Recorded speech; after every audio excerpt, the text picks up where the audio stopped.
제5편 추진위원회 서론 부분입니다.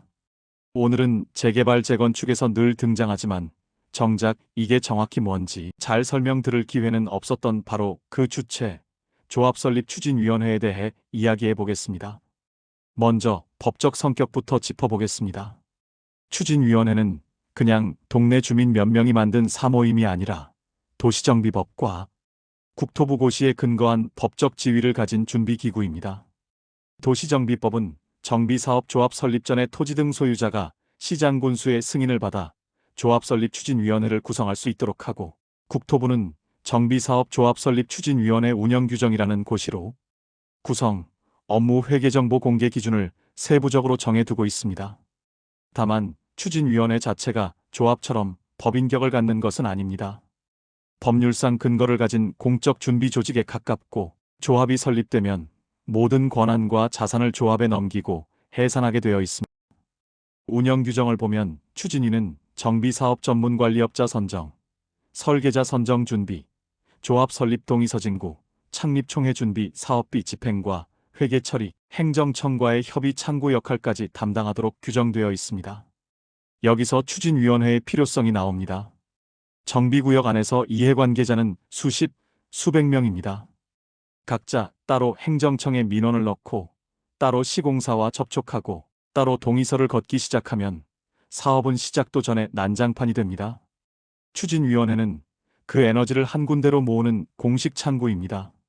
누구를 상대로 협의해야 하는지, 어느 정보가 공식인지, 동의율 계산을 어떤 기준으로 할 것인지가 명확해지기 때문에 행정청 입장에서도 승인할 상대방이 생기는 효과가 있습니다. 다만 추진위원회가 강한 힘을 갖는 만큼 언제 구성하느냐가 굉장히 중요합니다.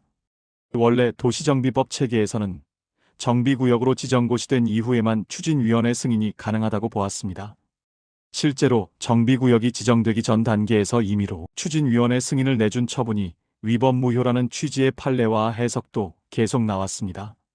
또 무허가 건축물 소유자를 토지 등 소유자에 포함시켜 동의율을 부풀린 추진위 승인이나 그 동의를 바탕으로 한 조합 설립 인가가 취소된 사례도 있습니다. 누가 토지 등 소유자인지, 동의율을 어떻게 계산하는지가 추진위의 존폐와 직결된다는 점을 잘 보여주는 판례들입니다. 그런데 2024년 말 도시정비법이 크게 개정되면서 판이 조금 달라졌습니다. 2025년 6월 4일부터는 정비구역이 아직 지정되지 않은 정비예정구역 단계에서도 추진위원회를 구성할 수 있도록 길을 연 것입니다. 정비구역 지정 이후에야 비로소 추진위를 꾸릴 수 있으면 초기 2년 내지 3년은 사실상 손 놓고 기다려야 했는데, 이제는 정비기본계획 정비예정구역 단계부터 공식 추진위를 세워서 동의서 진구, 사업구도 설계, 공공신탁 방식 검토를 시작할 수 있게 된 것입니다. 또 하나 중요한 변화는 동해의제 규정입니다. 토지 등 소유자가 정비계획 위반 요청, 정비계획 위반 제안, 추진위원회 구성 동의 중 어느 하나에 동의하면 일정 요건 아래 나머지 사항에도 동의한 것으로 간주하도록 정비사업 동의 규정이 손질되었습니다. 행정실무 측면에서는 동의 업무를 크게 줄이는 개정이지만, 조합원 입장에서는 한 번 서명한 동의서의 파급력이 과거보다 훨씬 커졌다는 뜻이기도 합니다. 그러면 실무적으로는 어떻게 봐야 할까요? 우선 정비예정구역 단계 추진위는 속도와 정당성 사이에서 균형점을 잘 잡아야 합니다. 속도만 보고 너무 이른 시점에 추진위를 띄우면 정비구역 지정이 좌초되거나 구역 경계가 바뀌는 순간 추진위 전체가 공중분해되고 초기 사업 비용력비 분쟁이 그대로 주민 갈등으로 돌아올 수 있습니다. 반대로 모든 불확실성이 해소될 때까지 기다리면 이미 다른 이해관계자들이 비공식 조직을 만들어 선점해버리는 경우도 많습니다.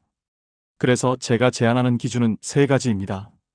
첫째, 정비기본계획과 지자체 정책 방향이 어느 정도 명확해졌는지, 해당 지역이 장기 정비축에 확실히 올라타 있는지 확인할 것.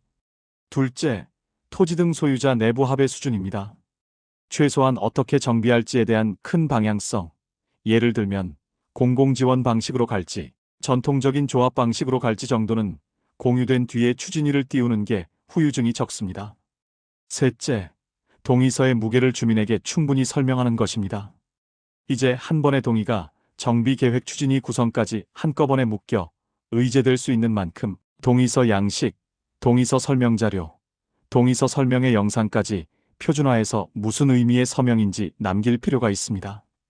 결론적으로 추진위원회는 법적으로는 조합 이전의 준비 조직이지만 실질적으로는 정비 사업의 방향과 속도를 결정하는 첫 번째 권력의 장입니다.